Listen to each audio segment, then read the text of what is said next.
आधी हकीकत आधा फसाना। कलश के कोई पांव तो होते नहीं है जो वो अपने आप कहीं चले जाएंगे। कोई उठाकर ले जाने की कोशिश करेगा, यह भी मुमकिन नहीं है, क्योंकि वो इतना भारी है कि उसे हिलाने के लिए भी कई लोगों की जरूरत पड़ेगी। फिर उसे जंजीर से बांध कर रखने की जरूरत क्या है? तो गांव वाले कहते हैं, अरे भाई वो चमत्कारी कलश है, उसे बांध कर नहीं रखेंगे तो वो कहीं भाग जाएगा। अभी बताइए कि एक कलश कैसे भाग सकता है? तो जानते हैं लोगों ने क्या कहा? लोगों ने कहा वो एक चमत्कारी कलश है, उसमें देवी की दिव्य शक्ति है। जंजीर का एक सिरा देवी के चरणों से बंधा है और दूसरे सिरे से वो कलश, नहीं तो वो कब का कहीं चला गया होता। ये तो बड़ी अजीब बात है। अगर कलश में कोई दिव्य शक्ति है तो वो कलश भागता क्यों है? वहीं रहकर कोई चमत्कार क्यों नहीं करता? लोगों ने कहा कलश का अपनी जगह से जाना ही चमत्कार है। हमारी टीम ने सोचा इसमें कौन सी बड़ी बात है, मंदिर पहुंचेंगे, जंजीर को खोलेंगे, फिर सारा मामला खुद ही साफ हो जाएगा। कितना आसान लगता है ना सुनने में, लेकिन इसे करना उतना ही मुश्किल था।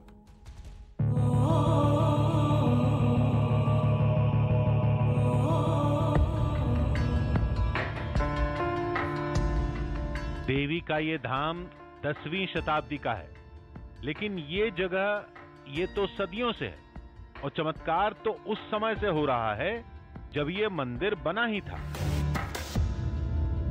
हमने आपको आज तक चमत्कार की बहुत सारी कहानियां सुनाई हैं, बहुत सारे चमत्कार दिखाने की कोशिश की है, लेकिन आज जो चमत्कार हम आपको दिखाने वाले उसे सुनकर हम खुद ही हैरत में पड़ गए थे, क्योंकि ये चमत्कार है एक चलने वाले कलश का। जी हाँ, ठीक सुना आपने, एक ऐसा घड़ा, एक ऐसा कलश जो अपने आप चलने लगता है। अब आप कहेंगे भाई गोल कलश की टांगे नहीं होती, चलेगा कहाँ से? भाई साहब यही हम भी समझने की कोशिश कर रहे हैं। ये कहानी हमने सुनी तब से ही हम हैरान है कि आखिर एक कलश चल कैसे सकता है। इस जगह से कई पौराणिक कहानियों के तार जुड़ते हैं। पहली कहानी का नाता देवी से है।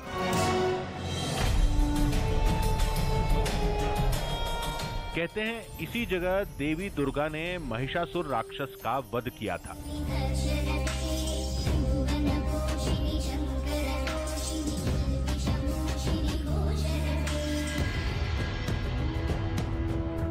दूसरी कहानी है महाभारत की। कहते हैं पांडवों ने अज्ञातवास का 1 साल यहीं काटा था।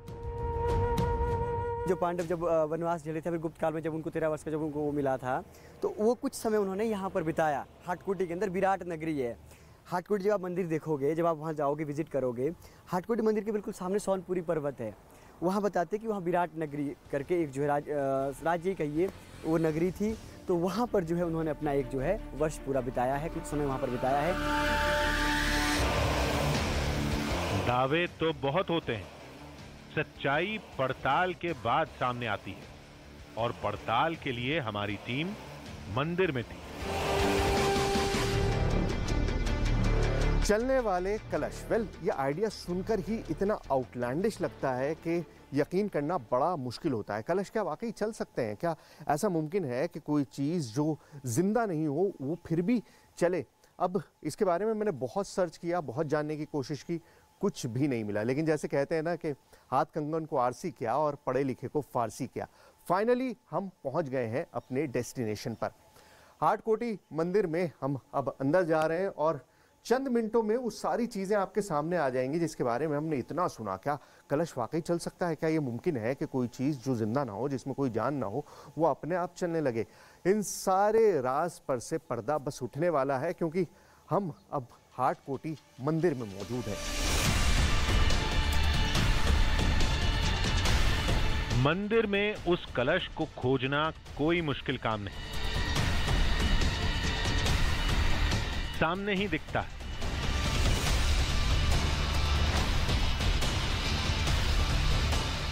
एकदम भारी भरकम, बड़ा, एक इंसान से उठना तो दूर, हिल भी नहीं पाएगा, फिर भी ये जंजीर से बंधा रहता है। वो कलश जो है, वो जादुई कलश जो अपने आप चलने लगता है, वो अब आपके सामने है। ये है वो घड़ा जिसके बारे में इतनी सारी कहानियाँ हम सुनते आए, इतनी सारी चीज़ें हमने देखी, इतनी सारी चीज़ें हमें पता चली थी, लेकिन जो कलश है वो आपके सामने है। अब साइज़ आप देख सकते हैं काफ़ी बड़ा है, और आप बनावट भी देख सकते हैं कि जिस तरह से अमूमन हमारे घरों में मटका होता है, पानी का घड़ा होता है, बिल्कुल उसी तरह की बनावट है, वही शेप है, उसी तरह का पूरा बॉडी स्ट्रक्चर है, और एक बिल्कुल आम घड़े की तरह है। जो घड़ा आप अपने घरों में भी इस्तेमाल करते होंगे, बिल्कुल सेम उसी तरह की फॉर्मेशन है, कुछ भी अलग नहीं है। मतलब अगर मैं किसी लेमैन को या जो इस कहानी को जानता नहीं है उसको मैं तस्वीर दिखाऊं इस घड़े की, तो वो ये नहीं कह सकता कि इसके साथ इतनी सारी कहानियाँ जुड़ी हुई हैं, इतनी सारी कहानियाँ एसोसिएटेड हैं, लोग इतनी सारी बातें करते हैं इसके चमत्कार के बारे में, क्योंकि बहुत ही आम और सिंपल लग रहा है। इस विशालकाय कलश को एक मोटी जंजीर से बांधा जाता है, जिसका एक सिरा कलश से लिपटा रहता है और दूसरा सिरा मंदिर के अंदर गया है। कहां तक पता नहीं, लेकिन इतने भारी भरकम कलश को बेड़ियों में जकड़ा देखकर थोड़ा अजीब लगा।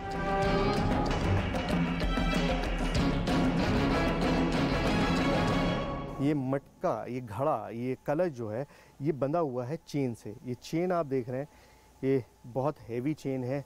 मेटल क्या है मुझे अंदाज़ा नहीं है, क्योंकि अगर ये आयरन होता तो जाहिर है रस्ट कर रहा होता, लेकिन इसमें रस्टिंग नहीं है, इसमें कोई जंग के निशान नहीं है, तो जाहिर है मेटालिक चेन है और उसको बहुत कस के बांधा हुआ है। पूरे तरफ से ये यहाँ पर पूरा बना हुआ है, जो इसके जो मुंह है इसका, जो इस तरह का फॉर्मेशन है, उसके चारों तरफ इस चेन को कसा गया है और चेन जो है यहाँ से होते हुए इस दीवार के अंदर चली जाती है।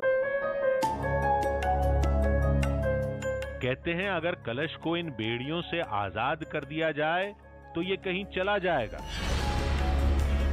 पास बह रही नदी में या कहीं और।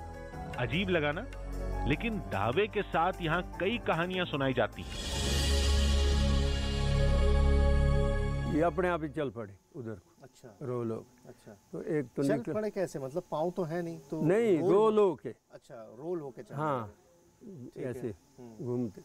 तो एक तो कहते उसमें चले गया, साथ ही थी ना दरिया था, अब तो दूर है ना परे। तो एक इसको पकड़ के यहाँ रख लिया, तब से बांध के रखा हुआ है। अच्छा, तो ये ऐसे बांधा हुआ है कि माता के उसमें ना, कि ताकि वो उसमें ना जाए दोबारा। हाँ। संगल बस वो बांध रखी अंदर इसमें। इस कलश के बारे में जो कहा जा रहा है वो अकल्पनीय है। चलिए थोड़ी कल्पना करके देखते हैं। दावे के मुताबिक अगर कलश से लिपटी जंजीर को हटा दिया जाए तो ये कलश चलते हुए या लुढ़कते हुए अपने आप पास बह रही पब्बर नदी में चला जाएगा। रुकिए, चौंकाने वाले दावे यहीं खत्म नहीं होते।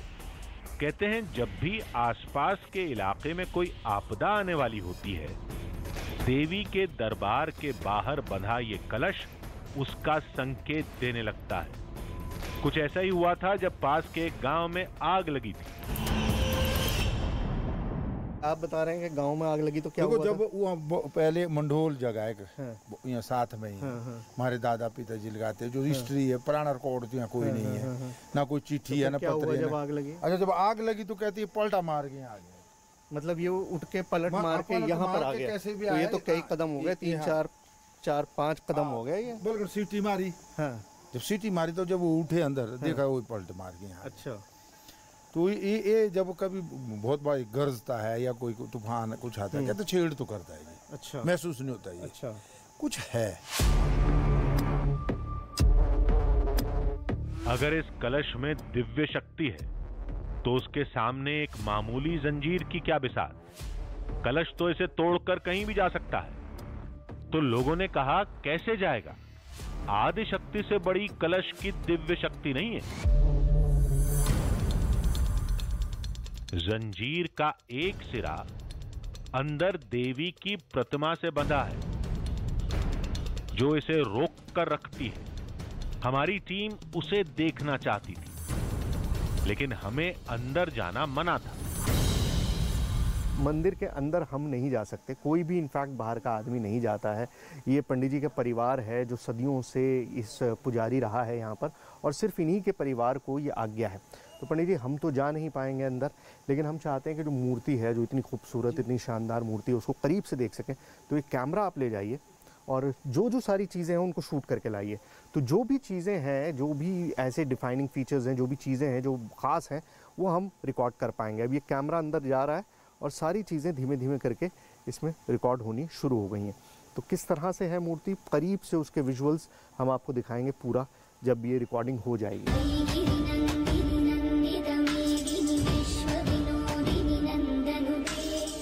अंदर पुजारी ने केवल प्रतिमा दिखाई, जंजीर का दूसरा सिरा नहीं दिखा। इससे ज्यादा कोशिश करना बेकार था। कलश और देवी की प्रतिमा के अलावा धाम से जुड़ी चमत्कार की कहानी का एक और अहम किरदार है, और वो है मंदिर के सामने से बहने वाली पब्बर नदी। ये मंदिर है और इससे करीबन 150-200 मीटर की दूरी पर, मुझे पता नहीं एग्जैक्ट, वो नदी बहती है। पहले ये एडजेसेंट थे, मतलब बिल्कुल साथ साथ थे, लेकिन अभी डिस्टेंस बढ़ गया क्योंकि नदियाँ अपना कोर्स चेंज करती हैं, अपना जो रूट है वो बदल लेती हैं। तो इसने भी थोड़ा कोर्स चेंज कर लिया है, मंदिर से थोड़ा दूर हो गई है पब्बर नदी। लेकिन अभी भी जब बारिश होती है, जब मौसम ख़राब होता है, जब नदी उफान पर आती है, तो हरकत उस कलश में दिखाई देती है, ऐसा लोगों की मान्यता है।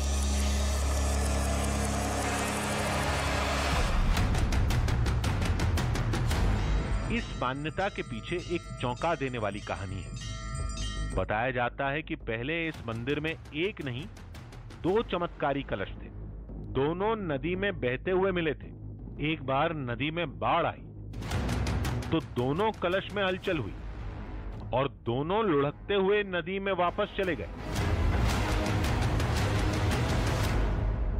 किसी पुराने ज़माने में जब पब्बर नदी में कभी बाढ़ आती है, वैसे पब्बर बहुत भयंकर नदी है, कभी वो अपने उफान पे होती है, तो वैसे ही एक बारी बहुत तेज़ जो है बहाव पब्बर नदी का था, बहुत तेज़ बड़ी बाढ़ आई थी। तो उसमें वो जो है 2 कलश, जो घड़े हम बोलते हैं और अपनी पहाड़ी भाषा में चरू भी बोलते हैं उनको, तो वो बह कर के वहाँ आए थे। तो उन्हें जो है मंदिरों में रखा गया। कुछ टाइम तो वह रखे गए, ऐसे खुले रखे गए बाहर, क्योंकि घड़े थे, उसमें क्या कलश थे, बड़े हैं, बहुत बड़े हैं, आप देखेंगे उनको। तो जब भी हर साल बाढ़ आती थी या फिर जब पब्बर नदी अपने उफान पे होती थी, तो वो घड़े हिलते थे। अभी भी ऐसा कई बार होता है, ऐसा कहते हैं। तो जो 2 घड़े थे, वो उन दोनों घड़ों को रखा गया था मंदिर में। तो एक घड़ा जो है, ऐसा बताते हैं कि वो भाग गया अपने आप, जो है नदी की तरफ। जैसे ही वो बाढ़ आती थी, नदी की तरफ उनका खिंचाव होता था। एक घड़ा तो कहते चला गया नदी में ही। तो ये दूसरा घड़ा भी उसके पीछे जाने की कोशिश कर रहा था। तो किसी माता की शक्ति से किसी पुजारी ने उस घड़े को वापस लाया और फिर भी भागने की कोशिश कर रहा था, फिर इसको बांध लिया, ऐसा बताते हैं। फिर इसको भागने की कोशिश कैसे कर रहा था? इसके पाँव तो हैं। वो जो 2 घड़े थे, ऐसा बताते हैं कि शायद उनमें आपस में कुछ या कोई रिश्ता होगा या कुछ होगा, तो उस वजह से यहाँ पे वो भागने की कोशिश कर रहा था। अच्छा, आप तो खुद सोचिए, जो आप बात कह रहे हैं कि घड़ा चल रहा था, घड़ों में रिश्ता है, मतलब ये तो शक्ति होती थी, ऐसा बताया। ऐसा होता है ना, जिंदा लोगों में होता है वो तो नहीं, वो किसी की प्रतीक होंगे, ऐसा हो सकता है, या उसमें कोई ऐसी देवी शक्ति होगी। इस कहानी ने हमें पब्बर नदी में जाने के लिए मजबूर कर दिया। हम देखना चाहते थे कि अगर कलश नदी में बहकर आया था तो वो कैसे हुआ होगा।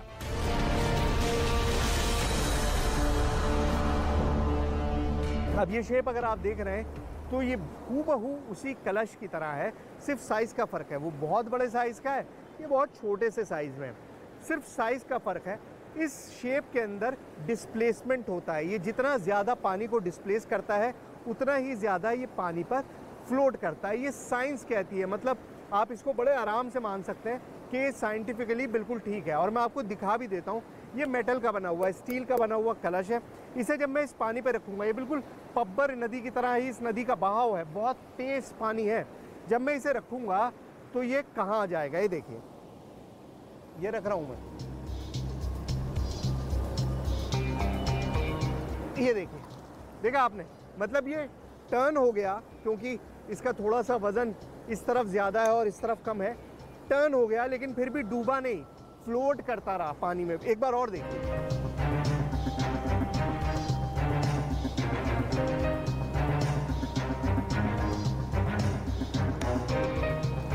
मतलब पूरा घूमने के बाद, पूरा इसमें पानी भरने के बावजूद ये फ्लोट कर रहा है।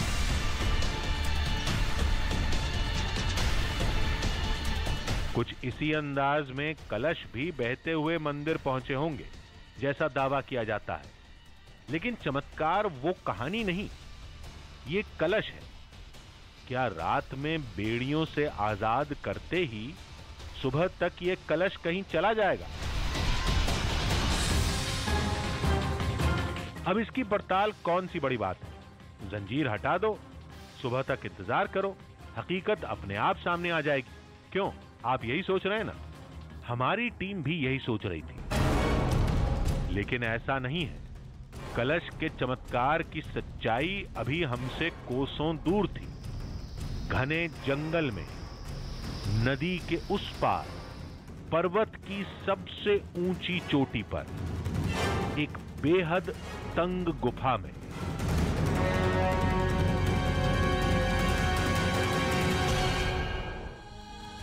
अब आप कहेंगे टीम मंदिर में है, कलश सामने है, फिर पहाड़ पर चढ़ने या गुफा में जाने की जरूरत क्या है?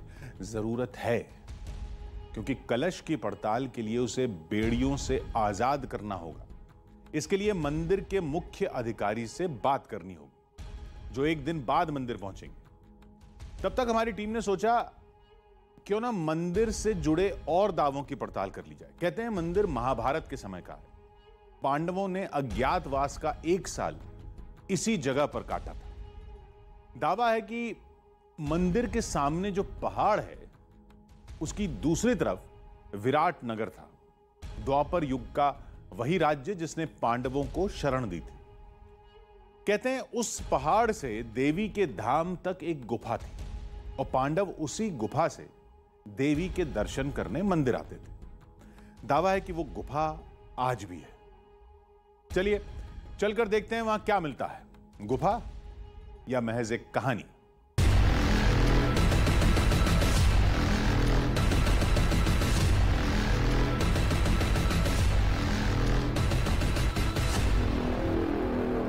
देखिए, मंदिर में जो कलश है उसके बारे में तो सारी जानकारी ले ली, मंदिर के बारे में भी सब पता चल गया, लेकिन मैं इस्टेब्लिश करना चाहता हूं कि वाकई इस मंदिर का ताल्लुक पांडवों के साथ था। अब मुझे बताया गया कि उस पहाड़ पे, वहाँ जहाँ ऊपर आप वो घर देख रहे होंगे, छोटा सा हो सकता है कैमरे में आपको ना दिखाई दे रहा हो, उससे ऊपर पहाड़ी पे एक गुफा है और उस गुफा का सीधा रास्ता हाटकोटी मंदिर से जुड़ा हुआ है। मान्यता यह है कि पांडव अज्ञातवास में वहाँ रहा करते थे और उस गुफा के रास्ते से वो रोज़ाना उस मंदिर में, हाटकोटी मंदिर में पहुंचा करते थे। बहुत मुश्किल काम है, बहुत घुमावदार पहाड़ है, कोई रास्ता नहीं है, लेकिन फिर भी कोशिश करेंगे कि उस गुफा को एक्सप्लोर कर सकें। देखें तो सही कि कहाँ रास्ता निकलता है।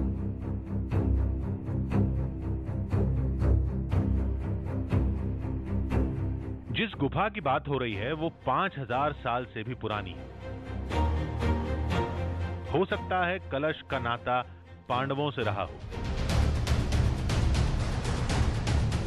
यह भी हो सकता है कि कलश की पहेली उस गुफा में सुलझ जाए, लेकिन वहां तक पहुंचे कैसे, रास्ता तो पता ही नहीं। अब 2 रास्ते हैं, एक रास्ता मेरे लेफ्ट जा रहा है और एक रास्ता इधर राइट में जा रहा है, और मुझे कोई अंदाज़ा नहीं है यहाँ पर कोई है जिससे मैं पूछ सकूं, जो मुझे डायरेक्शन दे सके उस गुफा का। तो अब वही है कि फ्लिप करिए कॉइन और जो रास्ता समझ में आए उस पर चल दीजिए। राइट हमेशा सही होता है, तो चलिए उधर ही चलते हैं।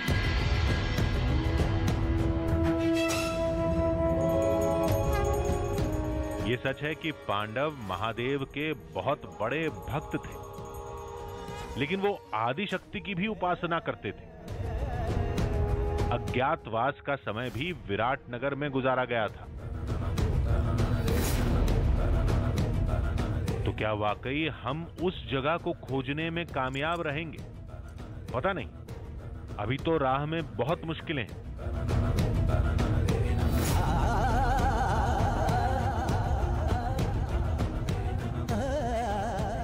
पांडवों ने जिस जगह पर अज्ञात काल बिताया होगा, जाहिर है वो बहुत घने जंगलों में होगा, बहुत ऐसी जगह पर होगा जहाँ पहुँचना करीबन इम्पॉसिबल होगा। तो मैं बस डाउट मेरे दिमाग में क्रिएट हो रहे हैं कि जगह ऐसे कोई मार्क्ड नहीं है, हमको पता नहीं है कि हमको कहाँ जाना है। इन हालात में क्या वाकई हम उस जगह तक पहुंच पाएंगे जिस जगह तक हमें पहुंचना है? क्योंकि गुफा तो हमको पता है, हमें डायरेक्शन है कि हमें इस पहाड़ पे ऊपर जाना है, लेकिन अब जैसे जैसे रास्ता आगे तंग होता जा रहा है और मुझे पानी की आवाज़ आ रही है। आप सुनिए, पानी की आवाज़ आ रही है। इसका मतलब हो सकता है कोई झरना हो, कोई नदी हो जहाँ से क्रॉस करना इम्पॉसिबल हो जाए। तो ऐसे हालात में हम आगे क्या करेंगे? I have no idea.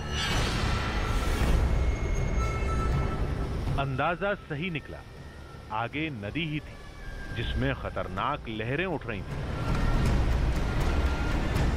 आप देखिए पानी का बहाव बहुत तेज है और ऐसे में बहुत खतरा होता है कि आपका पांव स्लिप हो जाए। इक्विपमेंट साथ होते हैं, चोट लगने का डर होता है और आसपास अभी कोई मेडिकल हेल्प नहीं है जहां आप जा सकें। सो यही रास्ता है कि आप इस तरह से इसको क्रॉस करें। आइए। पता नहीं इसका अंजाम क्या होगा, गुफा मिलेगी भी या नहीं ये भी नहीं जानते। उसका नाता कलश, मंदिर या पांडवों से है भी या नहीं इसका भी कोई अंदाजा नहीं था, लेकिन मंजिल की तलाश तो करनी ही है। देखिए 2 घंटे हो गए हैं, बहुत ही मुश्किल सफ़र है। मैं कितनी बार फिसला हूँ, कितनी बार गिरा हूँ, मैं आपको बता नहीं सकता। पूरी तरह से मिट्टी में कपड़े हो चुके हैं और अभी तक किसी गुफा का कोई नामो निशान नहीं नज़र आ रहा है। और जैसे जैसे अंधेरा हो रहा है ना, मेरी फिक्र बढ़ती जा रही है। मेरे पास कोई ऑप्शन नहीं है कि मैं पीछे लौटूं या मैं आगे उस गुफा के लिए चलता रहूं। दावा है तो पड़ताल जरूर करेंगे। दावे से जुड़ी कोई जगह है तो उसे हर कीमत पर खोजेंगे।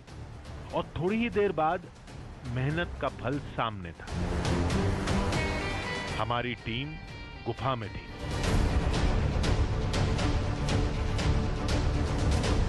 जो मुश्किल जर्नी, जो सफ़र आपने देखा है वो कुछ भी नहीं है, क्योंकि असल चैलेंज तो अब शुरू हुआ है। बाबा जी यहाँ पर हैं। बाबा जी कितना बड़ा है वो जहाँ से घुस के जाना है अंदर? इतनी सी जगह है जहाँ से घुस के जाना है। अब शरीर आप मेरा देख रहे हैं अच्छा खासा भारी है, मुझे उम्मीद नहीं है कि मैं चला जाऊंगा।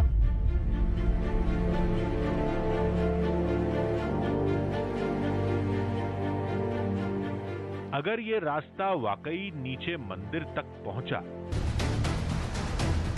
तो चमत्कारी कलश का दावा भी सच के काफी करीब होगा। और दावा यही है कि पांडव भी इसी रास्ते देवी के धाम जाते थे। देखिए मेरी पीठ, मेरे शरीर और इस पत्थर में इतना सा फर्क है, सिर्फ इतना सा। मतलब यहाँ खतरा रहता है कि आपने ज़रा भी ध्यान नहीं दिया, इधर उधर आपने गलती कर दी तो सिर टकरा सकता है। और सिर टकराना इस वक्त घातक होगा, मतलब आपके लिए बहुत मुश्किल हो जाएगी। अब आगे तो बढ़ना है। Let's see.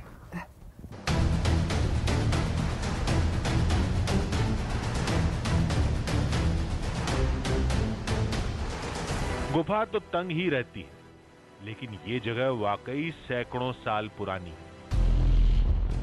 पानी की धार से पत्थरों पर बनी आकृतियां इस बात की गवाह हैं, लेकिन हमारा मकसद तो कुछ और था। जैसे जैसे हम आगे बढ़ रहे हैं ना, गुफा कंस्ट्रिक्ट होती जा रही है। मतलब हाइट तो है, पहले दिक्कत ये थी कि हाइट नहीं थी, अब हाइट तो है, लेकिन ऐसा लग रहा है जैसे दीवारें आपस में चिपकती जा रही हैं, कंप्रेस होती जा रही हैं। मतलब अब बहुत ही देखिए इतना सा डिस्टेंस है, सिर्फ इतना सा डिस्टेंस है जिसमें से निकलना है। बहुत मुश्किल है, पता नहीं गुफा का अंत कहाँ है, कोई अंदाजा नहीं हो रहा है। हमें ये देखना है कि ये रास्ता मंदिर तक जाता है या नहीं।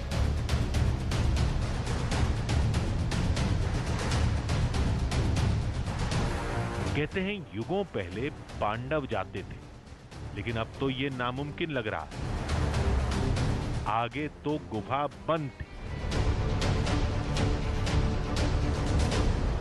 हो सकता है कि किसी ज़माने में या किसी वक्त में यहाँ से आगे भी रास्ता रहा हो, लेकिन अभी तो पहाड़ों ने ये जो लगातार ड्रिपिंग होती रहती है, पानी गिरता रहता है, उसकी वजह से रास्ता आगे बंद हो चुका है। कैल्शियम अपनी फॉर्मेशंस बना लेता है और वो आगे गुफा में भी रास्ता नहीं है। रास्ता गुफा का बंद है, हमारी पड़ताल का नहीं। मंदिर के मुख्य अधिकारी आ गए होंगे, उनसे पूछेंगे, कलश से बेड़ियां हटेंगी और सुबह होते ही चमत्कार की हकीकत सबके सामने होगी।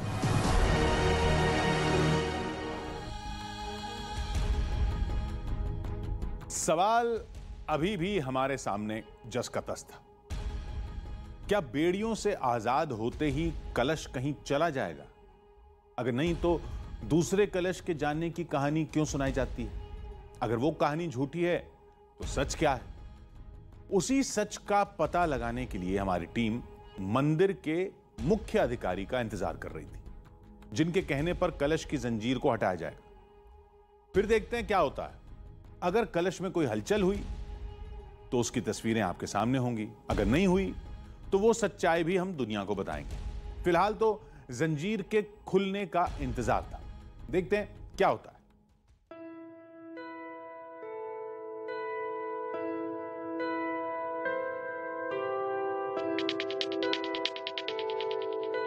फिलहाल तो हमारी टीम कलश के इस चक्रव्यूह से बाहर निकलने का रास्ता तलाश रही थी। जंजीर के हटने का इंतजार था। थोड़ी ही देर में मंदिर के अधिकारी आएंगे, उनसे बात करने के बाद पड़ताल आगे बढ़ेगी। हमने निश्चिंत होकर तैयारी शुरू कर दी। कलश कब चलेगा कब नहीं चलेगा ये कोई पहले से प्रिडिक्ट तो कर नहीं सकता, लेकिन फिर भी एक रूडिमेंट्री तरीके से मैं समझने की कोशिश करता हूँ कि क्या कर सकते हैं। अब देखिए यहाँ पर आप देखिए इसके पाँव हैं जो जिस स्टैंड पे खड़ा हुआ है यहाँ पर है। मैं ये ब्लैक मेरे पास चौक है, इससे मैं मार्क कर देता हूँ कि ये कहाँ पर है। ये देखिए, ये एक निशान मैंने इधर बना दिया और दूसरा निशान मैं यहाँ बना देता हूँ।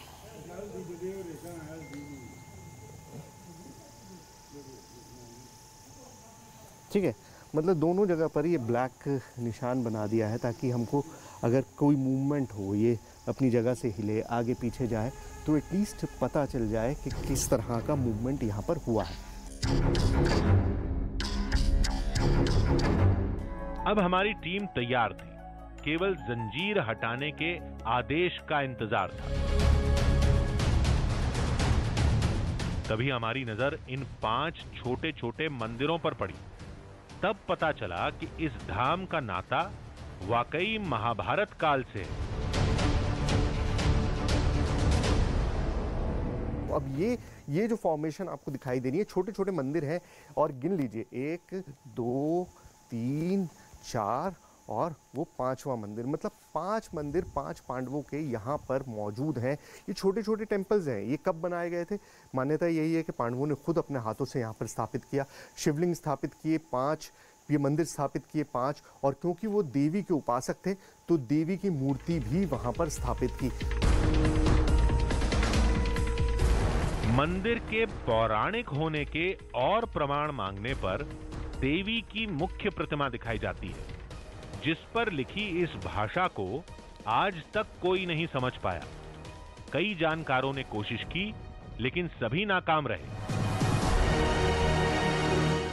इसमें प्लेट पे हमें लिखा हुआ मिलता है, वो भी आज तक किसी को पता नहीं लगा कि इसमें कौन सी भाषा में कौन सी लैंग्वेज में लिखा है, तो इससे आज तक पता नहीं लगता है। अच्छा, मतलब वो लिपि का पता नहीं चला कि किस तरह से लिखा गया है? हाँ, भाषा और संस्कृति विभाग वाले आए तो उन्होंने टैली किया होगा, फिर अभी तक पता नहीं है कि क्या लिखा है उसमें। अच्छा, हाँ, ये नहीं पता चल पाया कि उसमें क्या लिखा हुआ है।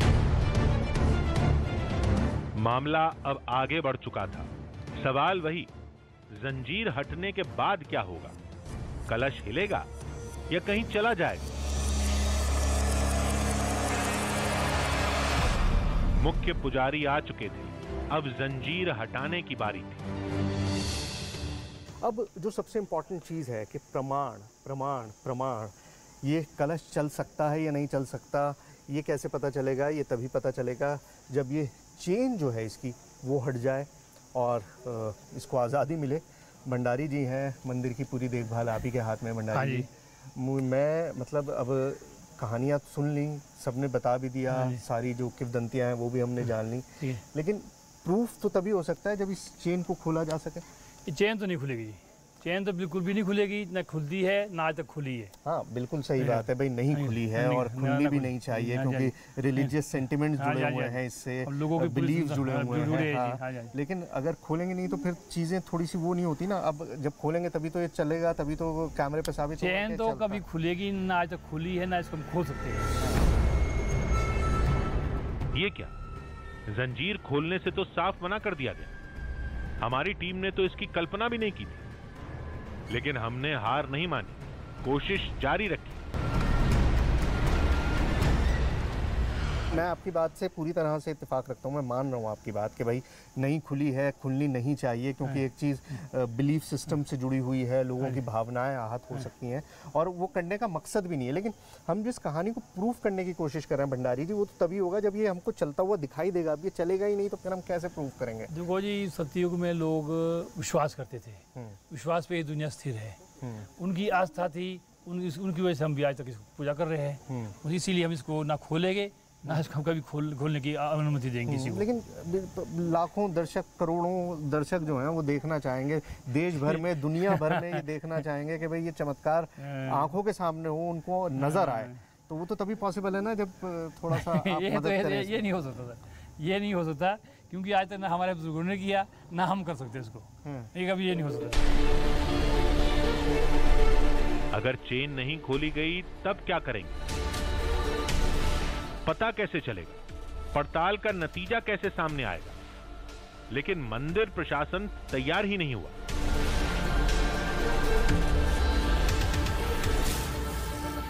देखिए ये चेन जो है ये यहाँ से वहाँ जा रही है दीवार में। हाँ जी, दीवार से आगे इसका कोई वो नहीं दिख रहा, कोई नहीं दिख रहा। हाँ, ये भी तब भी इसको ये हमारे तो कहते हैं अंदर माता के चरणों में छिपी दवाई है, और अंदर जो मंदिर के अंदर इसका जो है दिखती भी नहीं है चेन। कहाँ जा रही है? कहाँ जा रही है? कहाँ जा रही है? दिखती भी नहीं है। दिखती तो नहीं है, लेकिन यहाँ दिख रही है। यहाँ दिख रही है जी, कोई कड़ी वगैरह यहाँ तो दिख रही है। तो जैसे ये कड़ियाँ आपस में आपने बांधी हुई हैं, अगर इसको थोड़ा सा कुछ एडजस्ट किया जा सके। ना ये तो कुछ नहीं हो सकता जी, ये तो कुछ नहीं हो सकता, ये तो एज इट इज ही रहनी है। हमने धाम से जुड़े दूसरे लोगों को समझाने की कोशिश की, लेकिन सबने कलश खोलने की मांग को सिरे से खारिज कर दिया। अब तो हमारी टीम भी कुछ नहीं कर सकती।